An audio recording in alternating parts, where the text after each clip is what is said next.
The gun was pointed at a pregnant woman's face. The robber's hand was shaking. His finger was on the trigger. June 23, 1970. Bank of America, Wilshire Boulevard, Los Angeles. 2:17 p.m. 14 customers on the floor. Tellers frozen behind counter. Armed ex-convict demanding money, threatening to kill hostages. Bruce Lee was customer number 7. Face down on the marble floor like everyone else. 12 feet from the gunman. Calculating. Waiting. Then the cashier dropped the money bag. The robber's eyes flicked toward the sound. 1 second of distraction. One opportunity. For witnesses saw Bruce move. Later, when police interviewed them, all 4 used the same word, impossible. The police report, case number 70 to 14,892, describes what happened next. The witness statements describe something that shouldn't have been physically possible.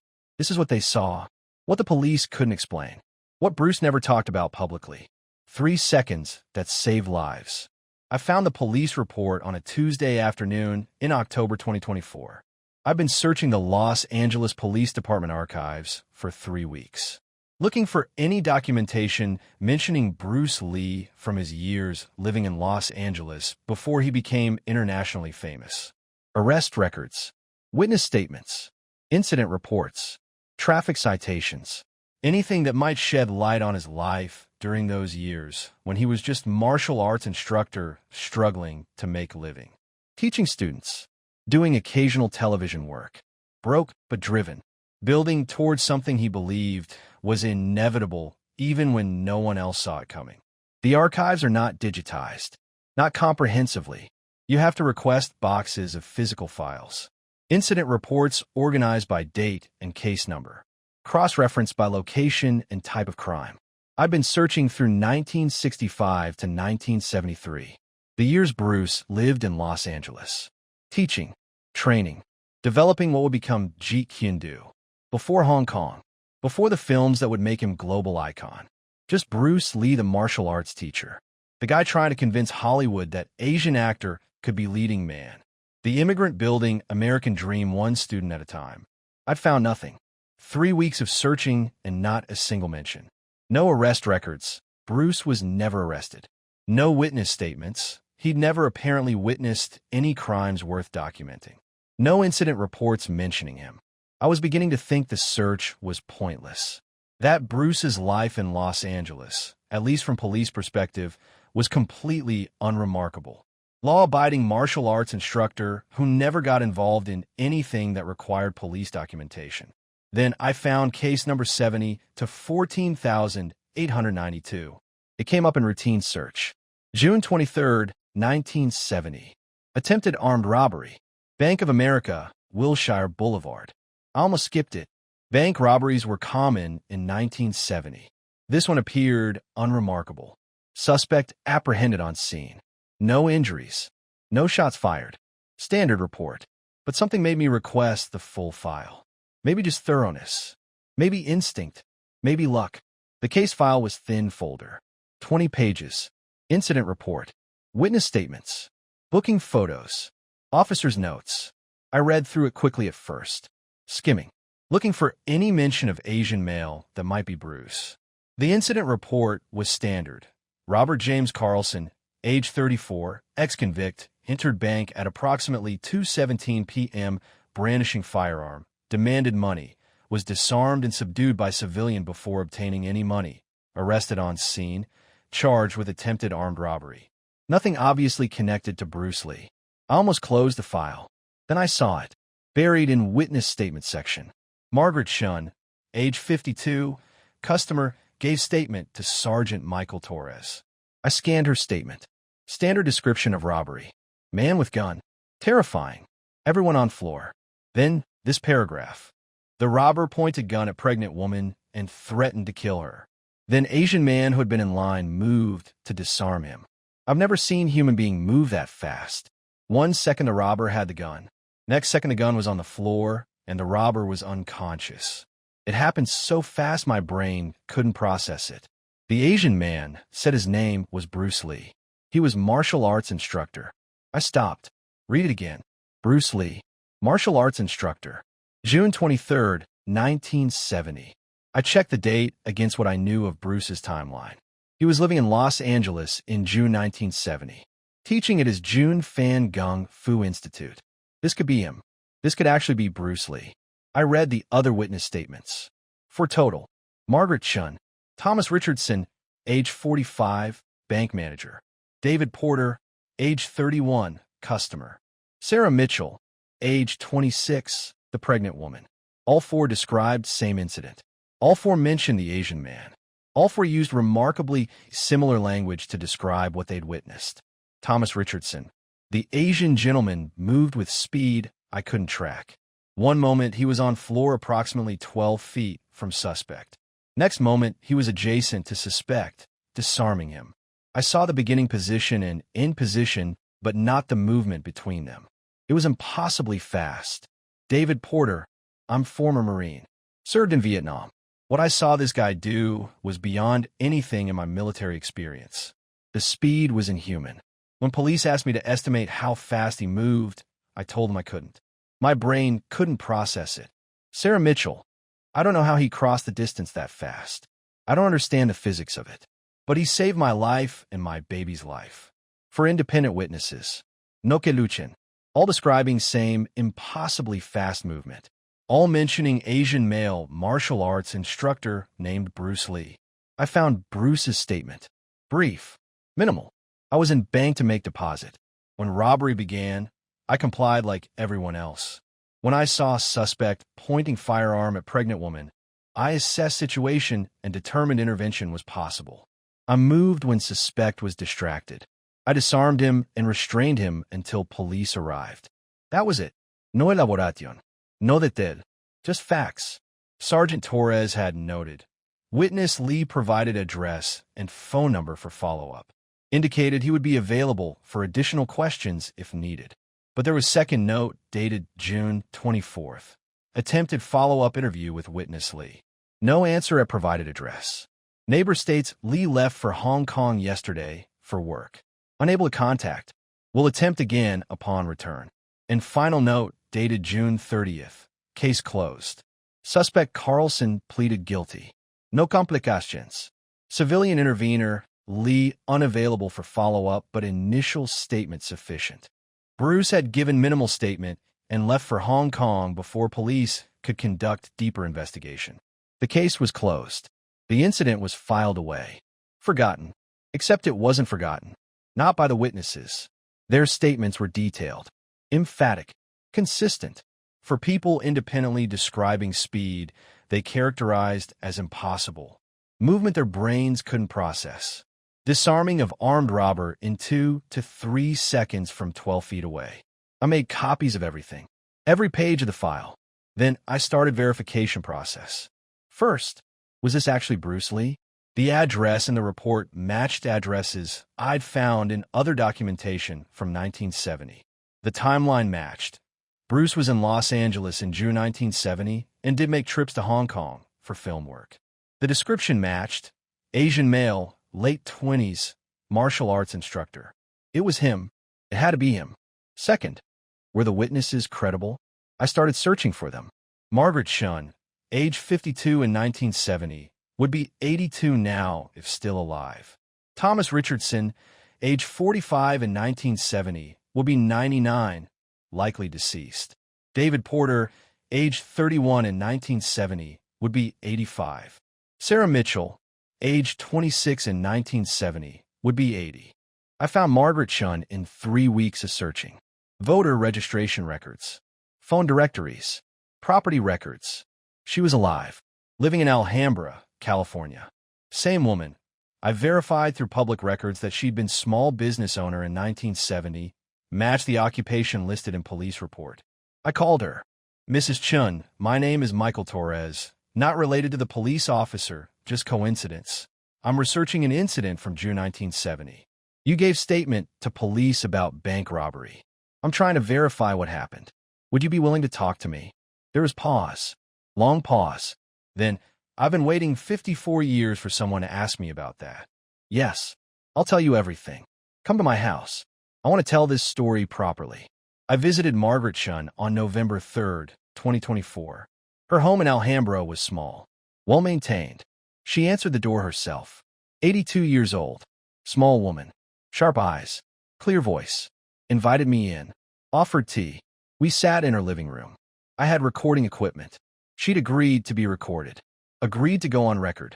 She wanted this documented. Before we start, I said, "Can you tell me why you're willing to talk about this now? The incident was 54 years ago. You never gave interviews about it. Why now?" Margaret smiled. "I'm 82 years old. I don't know how much time I have left. Maybe a few years. Maybe less. This story should be told before I die. People should know that Bruce Lee wasn't just movie star. Wasn't just actor doing choreographed fight scenes. He was real martial artist. Real hero. I saw it. I was there. I watched him save lives. And I've kept quiet about it for 54 years because nobody asked. Nobody cared. It was just another bank robbery that failed. But it wasn't just another robbery. It was Bruce Lee saving pregnant woman from being shot, moving at speed that seemed physically impossible, demonstrating what martial arts actually is when real danger happens. That's worth documenting. That's worth telling. So I'm telling you. Record everything. Share it. Let people know the truth." I turned on the recorder. "Tell me about June 23rd, 1970. Margaret settled into her chair. Her eyes went distant. Remembering. "It was Tuesday. I remember because it was my daughter's birthday. She was turning 7. I had to make business deposit before her party that evening. I own small import business. Chinese goods, textiles, ceramics, things like that. Did well enough. Made enough to support my family. I had to deposit that week's receipts. Went to Bank of America on Wilshire Boulevard, the branch near my business. I've been banking there for years." She paused. Continued. "It was mid-afternoon. Maybe 2:15, 2:20. Not crowded, but not empty. Maybe 14, 15 people in the bank. Mix of customers and staff. I took number from dispenser. Waited in line. There were maybe 5 people ahead of me. I was reading newspaper while I waited, not paying much attention to other customers. Just waiting my turn. Did you notice Bruce Lee when you entered?" I asked. "Not immediately. But yes, after a few minutes I noticed there was a young Asian man ahead of me in line. Maybe late 20s. Thin. Wearing jeans and t-shirt. Casual. He looked like student or young professional. Nothing remarkable. Just another customer. I didn't recognize him. Didn't know who he was. This was 1970. Bruce wasn't famous yet. He'd been in Green Hornet, but that had been few years earlier, and he was sidekick, not star. If you weren't part of martial arts community, you wouldn't know him. I wasn't part of martial arts community. He was just another customer to me. What happened next? Margaret's expression changed, the memory becoming more vivid, more present. The door burst open. Man came in. White man. Tall. Maybe 6 feet. Thin, but hard-looking. You could tell he'd spent time in prison. Had that look. That hardness. He was wearing work jacket, jeans, and he had gun. Revolver. Held it up so everyone could see. Started yelling. "This is robbery. Everyone on the floor. Now, anyone moves, anyone tries anything, I'll start shooting. Get on the floor now." She shook her head. "When you see gun like that, pointed at you, wielded by man who looks desperate enough to use it, you don't think. You don't analyze. You just obey. Survival instinct." I dropped immediately, face down on marble floor. It was cold. I could feel how cold it was even through my clothes. I could hear other people dropping too. Sounds of bodies hitting floor. People gasping. Someone crying quietly. The terror was immediate. Complete. 1 second I was waiting in line, reading newspaper. Next second I was on floor wondering if I was going to die. Wondering if I'd ever see my daughter again. If I make it to her birthday party. Where was Bruce? I asked. He was on floor 2. Maybe 8, 10 feet from me. I could see him from where I was lying. And this is what I remember clearly. While everyone else was terrified, panicking, crying, he was calm. Completely calm. His face wasn't showing fear. It was showing concentration. Like he was calculating something. Measuring distances. Planning. I remember thinking, why isn't he scared? Why does he look like he's working out math problem instead of fearing for his life? What was the robber doing? Yelling at the tellers. Demanding they put money in bag. Threatening to shoot people if they didn't move faster. His voice was high. Stressed. You could hear the desperation. The drugs maybe. The need. This wasn't professional criminal. This was desperate man making desperate choice. Those are the most dangerous. Professional criminals are calculating. Desperate criminals are unpredictable. Margaret paused, took breath, continued. There was pregnant woman near the teller windows. Young, white, maybe mid-20s. Very pregnant. 8 months maybe. She'd been standing when robbery started. Tried to get down on floor like robber ordered, but her belly was in the way. She was struggling, crying, saying, I'm trying, please don't shoot. She finally got down, but it was awkward. She was lying on her side because she couldn't lie on her stomach. She was terrified for herself and her baby. Then what happened? The bank guard, older man, maybe 65, he tried to reach for alarm button. Very subtle, very slow. Probably thought the robber wouldn't notice. But the robber saw. Peripheral vision or instinct or paranoia. He swung gun toward the guard. Started screaming. What are you doing? You trying to call police? You want to die? Then, and this is when I thought someone was definitely going to die, he swung the gun toward the pregnant woman. Pointed it right at her face. His hand was shaking. His finger was on trigger. And he screamed, anyone moves again, she dies. I'll kill her right now. I'll kill her and her baby. Don't test me. Margaret's voice was quieter now, reliving the terror. I thought he was going to shoot her. Right then, I thought we were about to watch pregnant woman be murdered. The robber's hand was shaking so badly. His finger was right on trigger. All it would take was one involuntary twitch. One moment of panic. And she'd be dead. What did Bruce do? Nothing. Yet, he just stayed on floor. Watching. Waiting. But his body language changed. He wasn't relaxed anymore. He was coiled. Ready. Like spring under tension. Waiting to release. I could see it even from 10 feet away. Whatever he'd been calculating, whatever he'd been measuring, he'd made decision. He was going to act. I didn't know how. Didn't know what he could possibly do from 12 feet away with armed man threatening to kill hostage. But I could see in his posture that he'd decided something. That he was waiting for right moment. How long did this last? The robber pointing gun at the pregnant woman. Maybe 10, 15 seconds. Felt like eternity. Felt like we were all holding our breath, waiting to see if he'd pull trigger. The tellers were putting money in bag as fast as they could, trying to give him what he wanted so he'd leave. So he wouldn't shoot anyone. One of them, young woman, early 20s, hands shaking terribly, was scooping bills out her drawer. And she dropped the money bag. It fell, hit the counter, made loud noise. Money spilled on a counter. She gasped, started apologizing. I'm sorry, I'll get it. Margaret leaned forward. And that's when it happened. The robber's eyes flicked toward the noise. Just instinct. Just automatic reaction to sudden sound. His eyes moved from the pregnant woman to the teller who'd dropped the money. Just for a second. Maybe half second. Just brief moment of distraction. She paused, making sure I was ready for what came next. And Bruce moved. I've never seen anything like it. Nothing in my life before or since. One moment, he was on floor 12 feet from the robber. Next moment, I swear to you, I know this sounds impossible. I know you'll think I'm exaggerating or misremembering. Next moment, there was blur. Like someone had erased frames from film. Like reality skipped. My brain couldn't process the movement. Couldn't track it. One instant, Bruce was on floor. Next instant, he was next to the robber. His foot was extended. The gun was flying through the air. The robber's wrist was at wrong angle like it had been hit by tremendous force. How fast would you estimate? I can't estimate. That's what I'm trying to tell you. I couldn't see the movement. I saw where he started. I saw where he ended. But the movement between, my brain didn't register it. It was too fast. Faster than my eyes could track. Faster than my perception could process. I know that sounds impossible. I know human beings can't move that fast. But that's what I saw. That's what happened.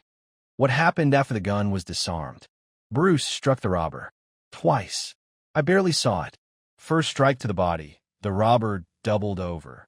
Made horrible sound like all air had been knocked from his lungs. Second strike to the jaw. I saw Bruce's hand move, saw the impact, saw the robber's head snap to the side. And then the robber collapsed. Just fell.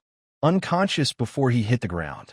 The whole thing, From the moment Bruce started moving to the moment the robber was on the ground, maybe 3 seconds, maybe less. I'd say 2 seconds. 2 seconds from 12 feet away on the floor to standing next to the robber with the gun disarmed and the robber unconscious. I asked the question I had to ask. Mrs. Chun, is it possible that stress made you perceive the events differently than they actually happened? That the speed seemed impossible because you were terrified? That your memory has become exaggerated over time? Margaret looked at me with patience reserved for someone explaining something to child. Young man, I've thought about that question for 54 years. I've wondered if what I saw was real or if my terrified brain created false memory.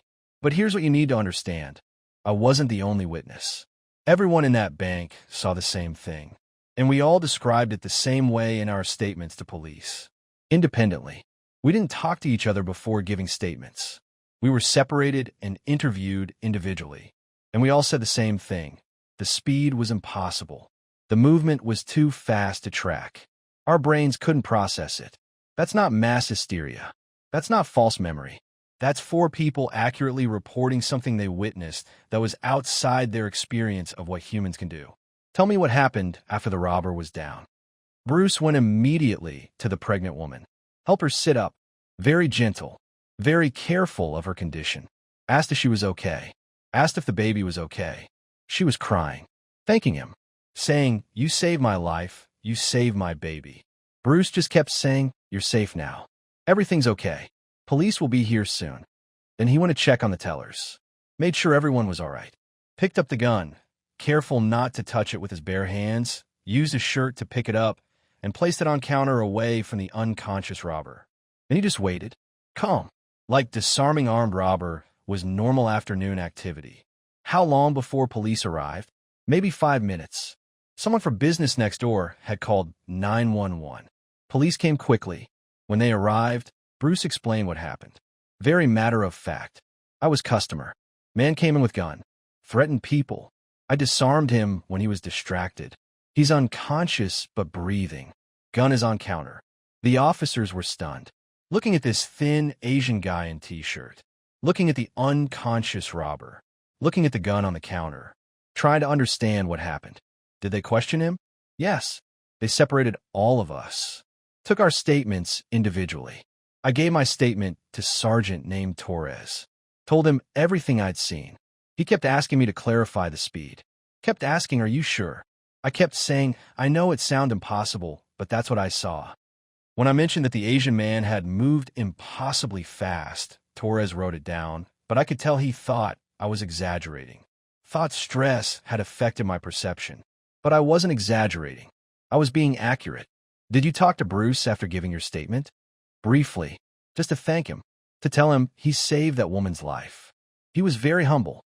Said, "I just did what anyone would do." I said, "No, what you did, how fast you moved, that's not what anyone can do. That's not normal." He smiled. Said, "I've been training since I was 13. Speed is result of practice." Then police called him over to give his statement. That was last time I spoke to him. Police finished with us maybe 45 minutes later. We all left. The bank was closed for rest of day. I went home, went to my daughter's birthday party, tried to pretend I was okay. But I kept thinking about what I'd seen. Kept trying to understand how someone could move that fast. How Bruce had covered 12 feet in time it took for robbers' eyes to flick back from the dropped money bag. It didn't seem possible. Doesn't seem possible even now. But happened. I saw it. I asked Margaret if she'd ever told anyone about the incident. I told my family, told friends, but nobody believed me. They thought I was exaggerating, thought I was traumatized and creating dramatic story. After a while, I stopped telling it, kept it to myself, just memory I carried. Occasionally, I'd see Bruce Lee on television or in movie, and I'd think, I know what he can really do. I saw it. I watched him save lives moving at speed that seemed superhuman. But I never contacted anyone, never tried to publicize it. Didn't seem like my story to tell.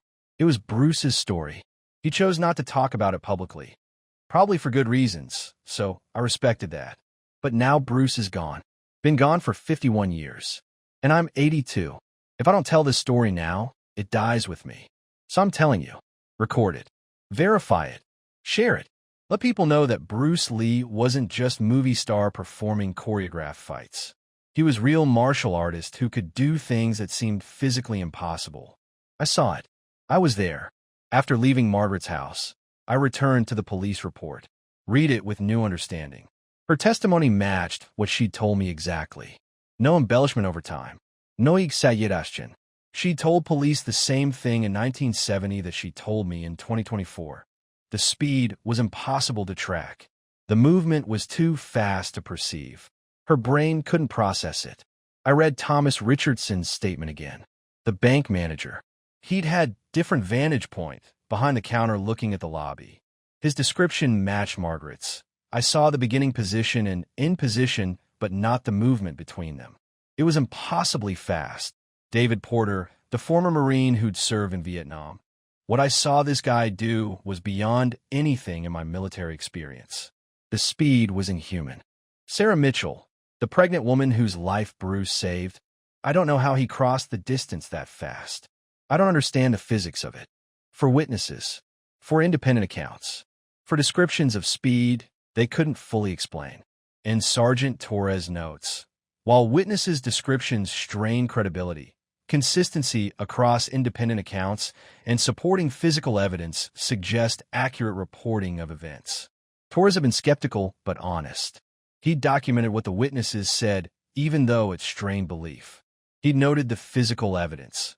Gun found 15 feet from where robber had been standing, suggesting significant force in the disarm.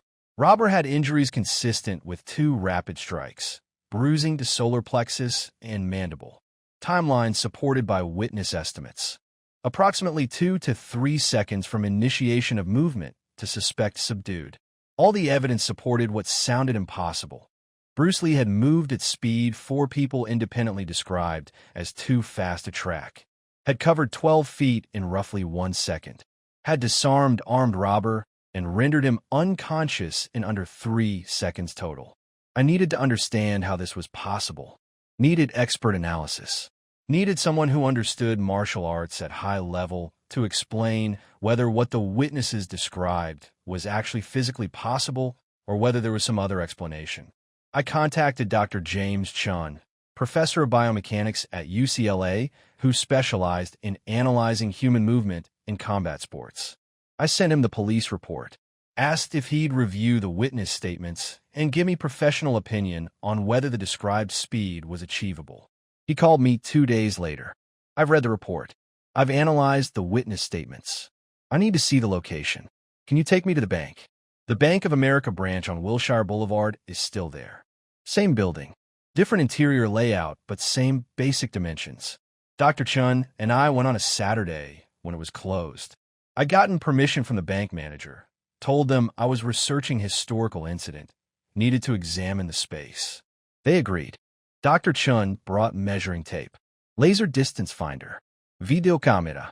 We reconstructed the positions based on police report and witness statements. Where Bruce had been on the floor, where the robber had been standing, the distance between them. Dr. Chun measured 12 feet, 3 inches from where witness Chun stated Lee was positioned to where the robber was standing. That's confirmed by multiple witness accounts. He marked both positions with tape. Now, witness statements say Lee covered this distance in approximately 1 second. Is that correct? According to Margaret Chun and Thomas Richardson, yes. From a moment Lee started moving to the moment he reached the robber and disarmed him. 1 second, maybe slightly more. Dr. Chun nodded. That would require covering 12 feet in 1 second, while also rising from prone position on the floor. The movement would need to be explosive, extremely explosive. But he paused, calculating. It's not physically impossible. Olympic sprinters from standing start can cover similar distances in similar times. But Lee would have been starting from floor. That adds complexity, adds time.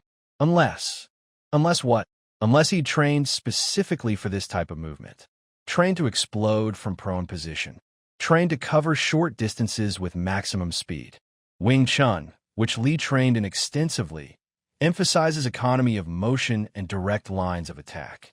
If Lee had spent years training explosive short-distance movement from various positions, which all evidence suggests he did, then yes, covering 12 feet in 1 to 1.5 seconds from floor position is achievable.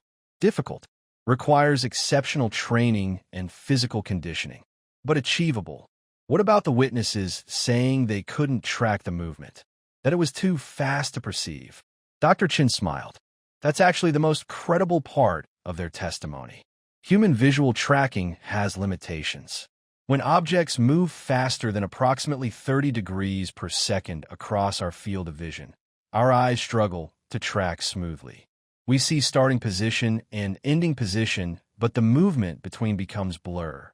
If Lee was moving at maximum speed, which he would have been in life or death situation, and the witnesses were experiencing extreme stress, which further affects visual processing, then yes, they would perceive the movement as impossibly fast, as blur, as their brain couldn't track it properly. So you're saying the witnesses were accurately reporting their perception? Yes. Their brains literally couldn't process the speed at which Lee was moving.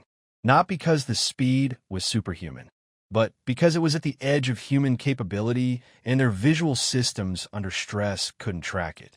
That doesn't mean Lee was moving at impossible speed. It means he was moving at maximum human speed, and the witnesses' stressed brains perceived it as blur. That's actually strong evidence that their testimony is accurate rather than exaggerated.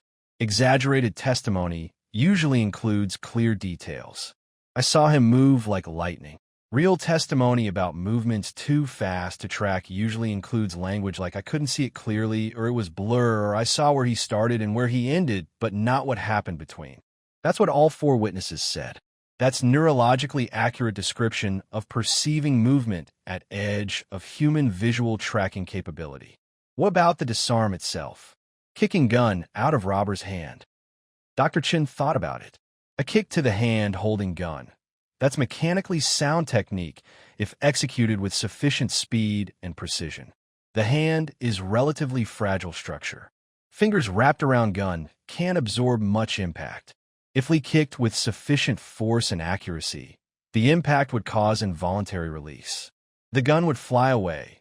Witnesses said it landed 15 feet from the robber, which suggests significant force. That's consistent with properly executed kick targeting the weapon rather than the hand. Lee would have been aiming for the gun itself to maximize leverage and minimize chance of missing. And the two strikes that rendered the robber unconscious? Solar plexus and jaw, according to the medical report. Both are legitimate knockout targets. Strike to solar plexus, the network of nerves behind the stomach, can cause intense pain, breathing difficulty, and sometimes loss of consciousness if struck with sufficient force. Strike to jaw can cause knockout through rotational acceleration of the head. The brain impacts the skull, causing temporary unconsciousness. If Lee struck both targets in rapid succession with full power, and witness statements suggest he did, rendering the robber unconscious is entirely plausible. No mystery there, just effective application of striking techniques to vulnerable targets. Dr. Chin looked around the bank. Everything the witnesses described is possible. Difficult, requires exceptional training, physical conditioning, and perfect execution under extreme pressure. But possible. Bruce Lee had been training in martial arts for 16 years by 1970. Had developed techniques specifically for real combat rather than sport or demonstration. Had trained explosive movement from various positions. Had trained striking techniques to vulnerable targets. Had trained under stress. Everything he did in this bank, the speed, the distance covered, the disarm, the strikes, all of it is consistent with someone who trained at highest level for real combat application. The witnesses weren't seeing something impossible. They were seeing something exceptional, something at the edge of human capability. And their stressed brains processed it as impossibly fast because they'd never seen anything like it before. That's the most credible explanation. Not superhuman speed. Exceptional human speed performed under conditions where witnesses couldn't process it normally. I asked Dr. Chin one more question. Could you do what Bruce did? Could any martial artist you know do it? He was quiet for a moment. Then, no, I couldn't. Most martial artists couldn't. Even high-level martial artists couldn't. Because it's not just about having the techniques. It's about having the techniques plus the physical attributes plus the mental conditioning, plus the thousands of hours of training that make the techniques reflexive under stress, plus the willingness to act in genuinely life-threatening situation. Bruce Lee had all those things. He trained since age 13. He developed his entire martial arts approach around real combat application rather than sport or forms. He trained speed specifically and obsessively. He trained explosive movement from all positions. He trained decision-making under pressure. He trained until the techniques were completely automatic. And he developed mental conditioning that allowed him to act decisively when an untrained person would freeze. That combination is rare, exceptionally rare. So no, I couldn't do what Bruce did. Neither could most people. But Bruce could, and did. And 4 witnesses accurately reported what they saw even though their stressed brains couldn't fully process it at the time. I thank Dr. Chun for his analysis. The technical explanation helped. The witnesses had seen something real, something at the edge of human capability, something their brains processed as impossible because they'd never encountered movement that fast. But it was possible. Bruce had just trained himself to the point where he could execute at that level under real pressure. But I still had questions. I want to know what happened to Robert Carlson, the robber, what he remembered, how he experienced being disarmed by Bruce Lee. Carlson pleaded guilty to attempted armed robbery, was sentenced to 15 years, served 12, was released in 1982.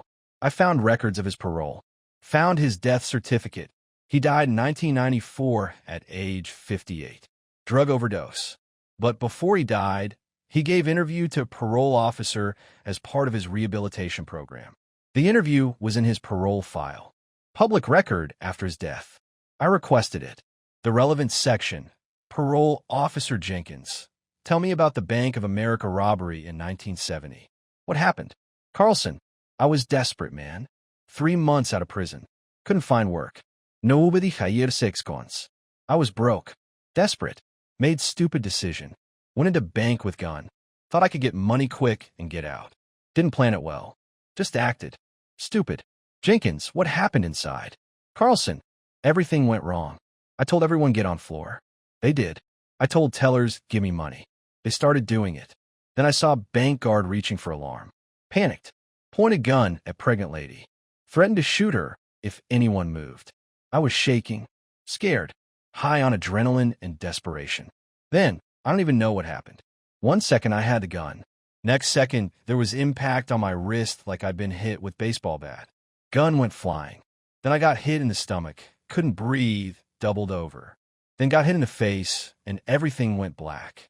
Woke up on floor with cops standing over me. Whole thing maybe lasted 3 seconds. Don't even know who hit me. Didn't see it coming. Didn't see the person move. Just sudden impacts, and then unconscious. Jenkins. Witnesses said Asian man disarmed you. Carlson. Yeah. Cops told me that later. Some Chinese guy. Martial arts expert or something. I never saw him. Never saw him coming. Never had chance to react. He was just, 1 second I'm pointing gun at pregnant woman. Next second I'm unconscious on floor. Fastest thing I ever experienced. Scared me more than prison. Prison you can understand. You can process. This was like being hit by a car you never saw coming. Made me realize how stupid I was. How close I came to getting killed by someone defending those people. If that Chinese guy had wanted to kill me, instead of just knocking me out, I'd be dead. Wouldn't have seen it coming. Wouldn't have had chance to defend myself. That scared me straight for a while. Made me realize armed robbery wasn't just risking prison. Was risking running into someone like that. Someone who could take me out before my brain could register they'd moved. I got lucky he just knocked me out instead of killing me. Could have gone very differently. I read that section of the parole interview 3 times. Carlson's account matched the witnesses' accounts perfectly. He never saw Bruce move. Never saw it coming. Just sudden impacts and unconsciousness. 3 seconds from holding gun to being unconscious on the floor. Carlson had experienced it from the receiving end, and his description was identical to what the witnesses saw. Movement too fast to perceive. Impact before reaction was possible. Complete inability to defend or respond. That left one more person I wanted to find. Sarah Mitchell. The pregnant woman. The person whose life Bruce had saved. I searched for her extensively, but Sarah Mitchell is common name. She'd been 26 in 1970, would be 80 now. She'd almost certainly married, possibly multiple times over 54 years. Her name would have changed. I searched marriage records, property records, voter registration, obituaries. Found dozens of Sarah Mitchells of approximately right age, but none I could definitively connect to the bank robbery. None whose timeline matched. She'd vanished into the anonymity of common names and life changes. I did find one possible lead. Birth record from September 1970, 3 months after the robbery, showed Sarah Elizabeth Mitchell giving birth to daughter at UCLA Medical Center. Mother's address matched the address Sarah had given police in her witness statement. The baby's name was Christina Marie Mitchell. Father's name was listed but crossed out, possibly unmarried mother or father not involved. I searched for Christina Mitchell, born September 1970 in Los Angeles. Found her on social media. Christina Harris now, she'd married. Age 54, living in Portland, Oregon. I sent her message. Explained that I was researching an incident involving her mother from 1970. Asked if her mother had been pregnant with her during bank robbery. Asked if her mother had ever mentioned being saved by martial artist named Bruce Lee. She responded 2 days later. Yes, that's my mother. She was 8 months pregnant with me when that happened. She's told me the story many times. Said Asian man moved so fast she couldn't see him. 1 second gun was pointed at her face, and she was certain she was about to die. Next second the gun was on the floor, and the robber was unconscious, and this man was asking if she was okay. She said he saved her life. Saved my life. I wouldn't exist if he hadn't intervened. She tried to find him afterward to thank him properly. Went to the address he'd given police, but he'd left for Hong Kong.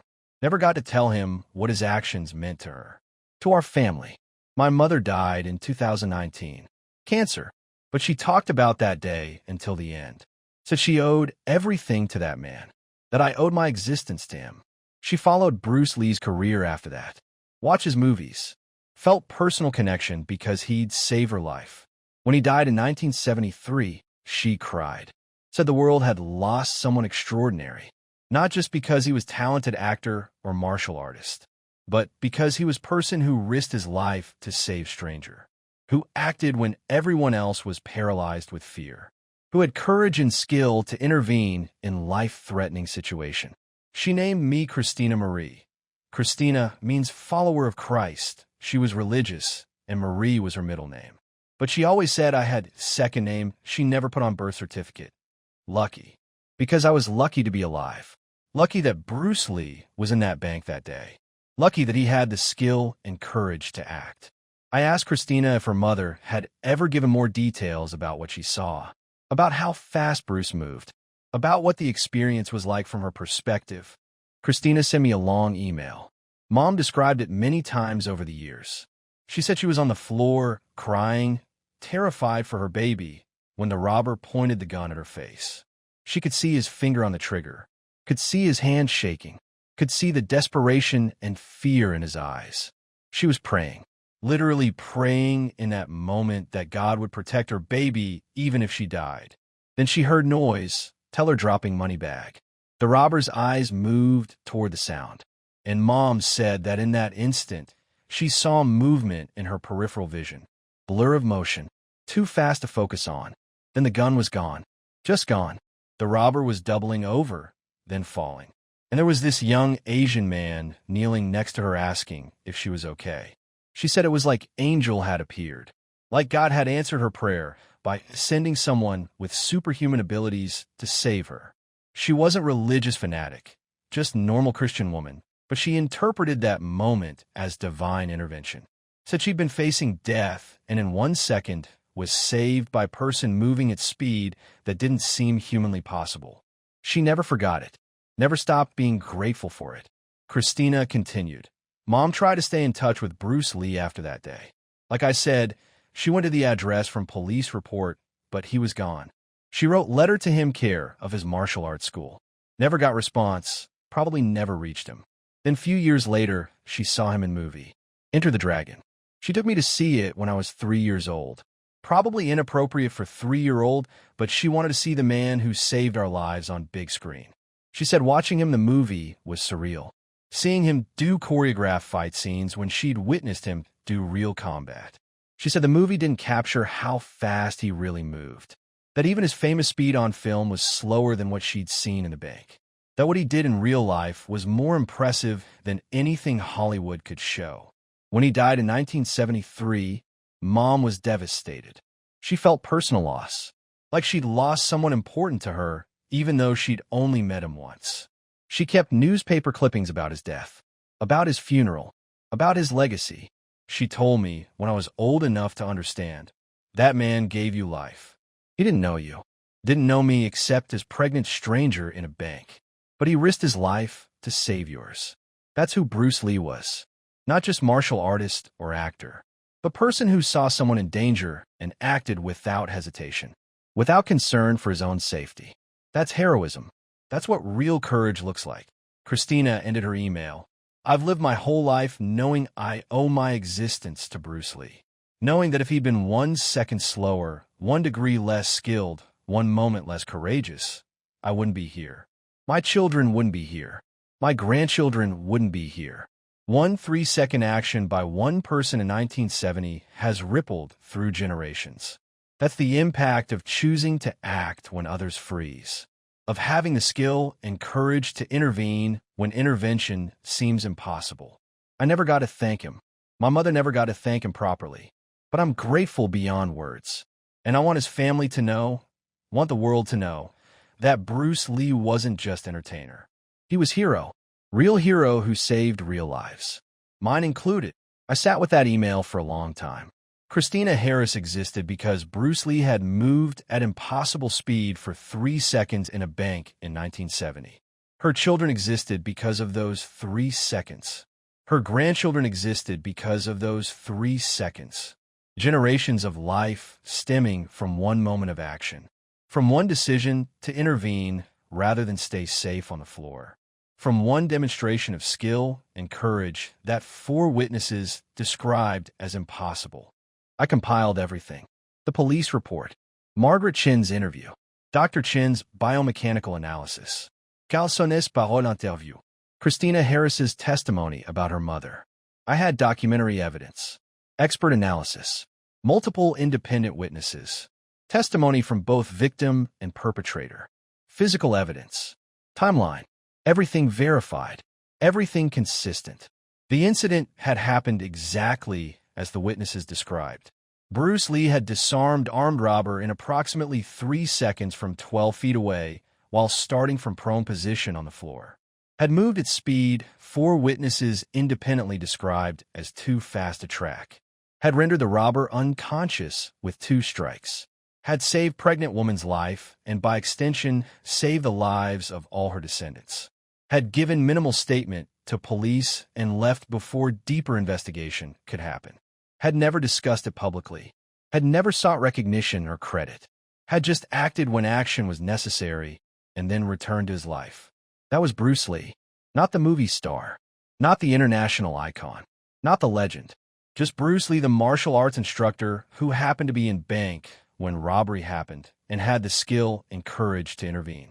I published my findings as documentary article in Martial Arts History Journal in January 2025. Included all the source documents, Margaret Chin's testimony, the police report, Dr. Chin's analysis, Christina Harris's account of her mother's experience. Everything documented, everything verified, everything sourced. The article went viral immediately, shared across social media platforms, discussed on martial arts forums, picked up by mainstream media.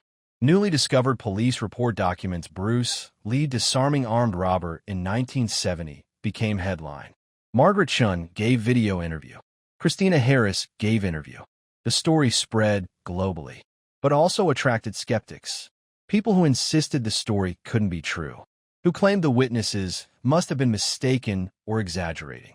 Who said no human could move that fast. Who believed Bruce Lee was just actor doing choreographed fights and couldn't have actually performed real combat at that level. Dr. Chin published follow-up analysis addressing the skepticism, explained the biomechanics, explained how the described speed was at the edge of human capability, but not beyond it, explained how witness perception under stress would make maximum human speed appear impossible, explained how everything in the police report was consistent with highly trained martial artists performing at peak capability under life-threatening pressure. His analysis was detailed, technical, convincing to anyone willing to examine the evidence objectively. Margaret Shun, at age 82, did multiple interviews. Each time she told the same story. Same details. Same description. No embellishment. No exaggeration. Just consistent testimony. I saw what I saw. I know it sounds impossible. I've had 54 years to doubt my memory. But I'm not doubtful. I saw Bruce Lee move at speed my brain couldn't track. I saw him save that woman's life. I saw him demonstrate what martial arts actually is when real danger happens. People can believe me or not. I know what I witnessed. The police report became most requested document in LAPD archives. Journalists wanted copies. Researchers wanted copies. Bruce Lee fans wanted copies. The document was scanned and made available online. Case number 70 to 14,892. Evidence that Bruce Lee had been real martial artist, not just movie star. Evidence that the speed people saw in films was actually slower than what he could do in reality. Evidence that he'd saved lives through skill and courage. 6 months after my article was published, I received email from Linda Lee Cadwell, Bruce's widow. She was 80 years old now, still active, still preserving Bruce's legacy. She wrote, "Thank you for uncovering this story. Bruce never told me about it. Never mentioned disarming robber and bank. Never talked about saving pregnant woman's life. That was typical Bruce. He didn't seek recognition for these things. Didn't view them as accomplishments worth discussing. Just viewed them as what any trained martial artist should do when faced with someone in danger. But I'm grateful the story has emerged. Grateful that people can see Bruce wasn't just performer. He was person who lived his martial arts principles, who didn't just teach self-defense, but applied it when necessary, who had courage to act when action was needed. This story adds dimension to Bruce's legacy that's important. Shows he was real in ways people sometimes forget when they only see the movies. Thank you for documenting it properly, for verifying it, for sharing it with the world." Brandon Lee's widow, Brandon, had died tragically in 1993 during filming accident, also reached out. Brandon knew some stories about his father's real encounters. Knew Bruce had intervened in dangerous situations. But I don't think he knew about this specific incident. I wish he had. I wish he'd known about the pregnant woman his father saved. About the generations of life that resulted from his father's 3 seconds of action.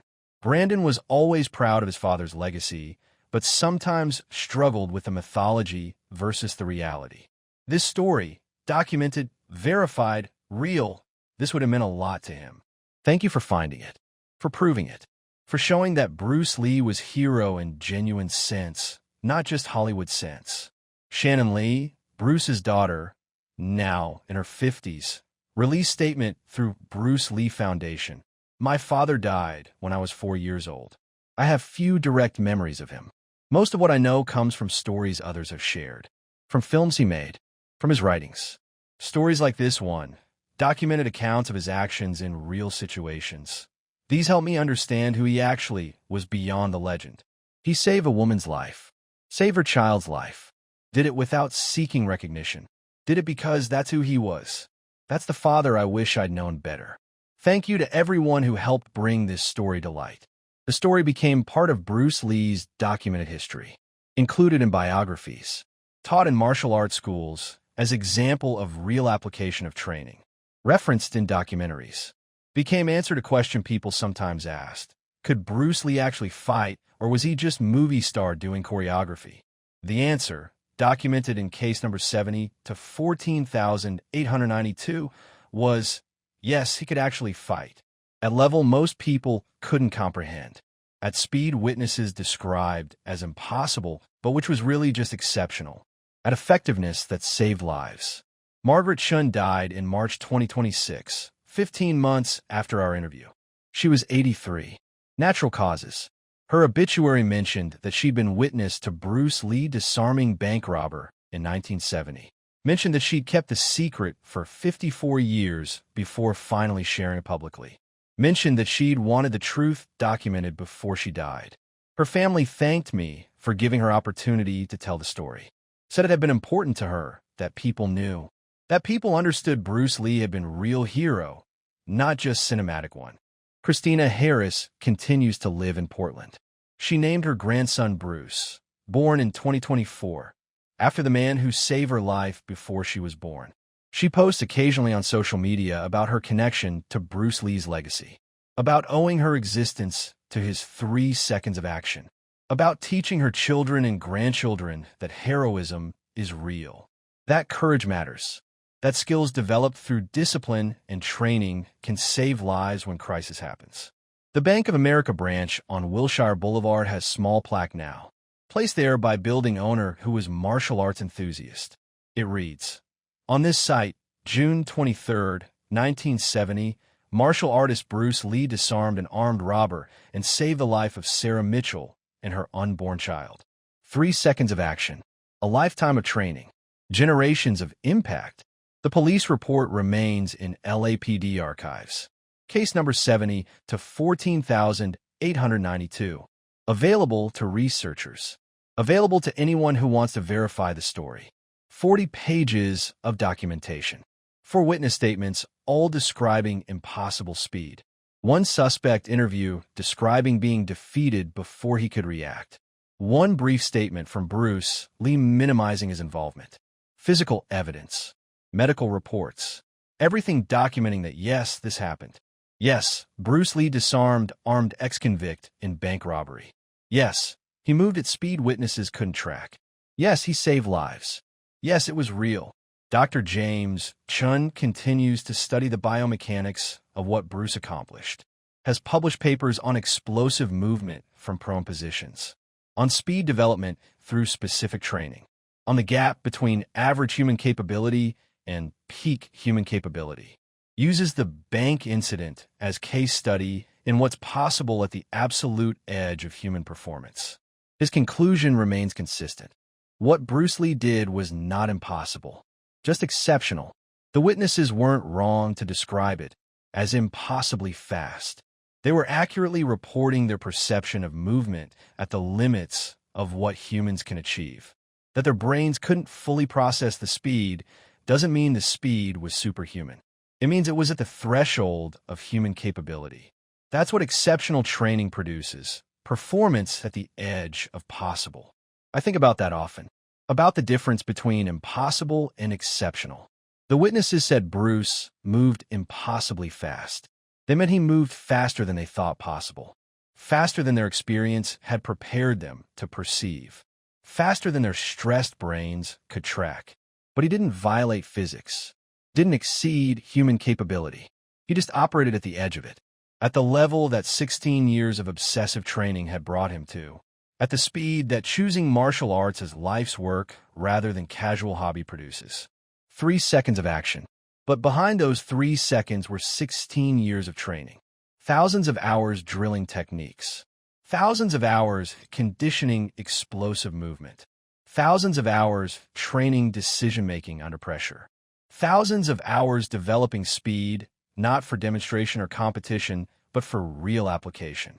When the crisis came, when armed man threatened pregnant woman, Bruce had tools to respond.